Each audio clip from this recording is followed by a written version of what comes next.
Good morning. अच्छी तेजी के साथ हम काम कर रहे थे। कल के ट्रेडिंग सेशन में अचानक क्या हुआ कि विदेशी बाजार में गिरावट हावी होती हुई दिखी।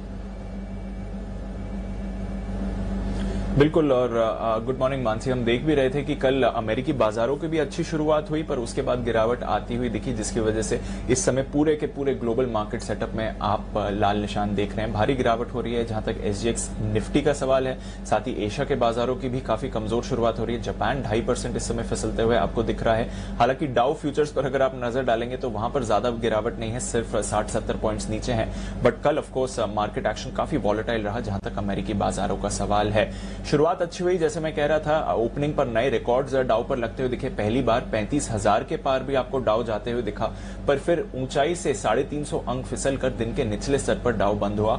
और ये सिर्फ और सिर्फ दिग्गज IT स्टॉक्स में बिकवाली की वजह से हुआ है। नैस्डैक पर नजर डालिए, 2.5% की गिरावट कल नैस्डैक में आती हुई दिखी और सभी दिग्गज स्टॉक्स पर प्रेशर था, जैसे कि एप्पल, माइक्रोसॉफ्ट, अल्फाबेट, ये सारे के सारे शेयर्स 2 से 2.5% तक फिसले। फेसबुक में 4% की गिरावट थी।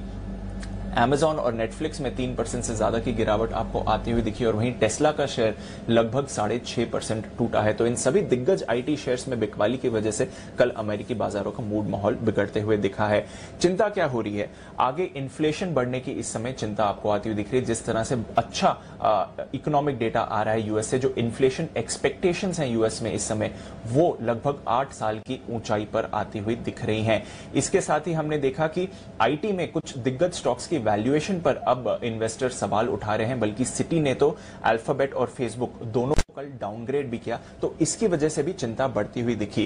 पर जिस तरह से इन्फ्लेशन एक्सपेक्टेशन बढ़ती हुई दिख रही हैं, वहां से हमने देखा कि 10 साल की बॉन्ड यील्ड में भी बढ़त आई। हालांकि कोई बड़ा उछाल नहीं आया, 1.56 1.57 से बढ़कर लगभग 1.6% के करीब आए। हमने तो पहले 1.65 के भी लेवल्स देखे हैं, बट जरूर थोड़ी चिंता यहां से बढ़ रही है, जिसका हमने बाजार पर कल प्रभाव आते हुए देखा है। और इसलिए IT स्टॉक्स गिरे, और IT स्टॉक्स के गिरने की वजह से, क्योंकि उनकी वेटेज सबसे ज्यादा है यूएस मार्केट्स में, बाकी इंडेक्सेस पर भी आपने दबाव बनते हुए देखा। यूरोप की बात करें तो यहां पर मिलाजुला कारोबार रहा, कुछ ज्यादा बड़ा एक्शन नहीं था। कच्चा तेल एकदम दायरे में है। सोना अपनी 3 महीने की ऊंचाई पर कायम है। डॉलर इंडेक्स पर हमने फिर दबाव देखा। कल 2 महीने के निचले स्तर पर था, अब 10 हफ्तों के निचले स्तर पर आ रहा है। तो अमेरिकी बाजारों में गिरावट की वजह से हम देख रहे हैं कि पूरा ग्लोबल मूड माहौल फिलहाल थोड़ा बिगड़ते हुए दिख रहा है।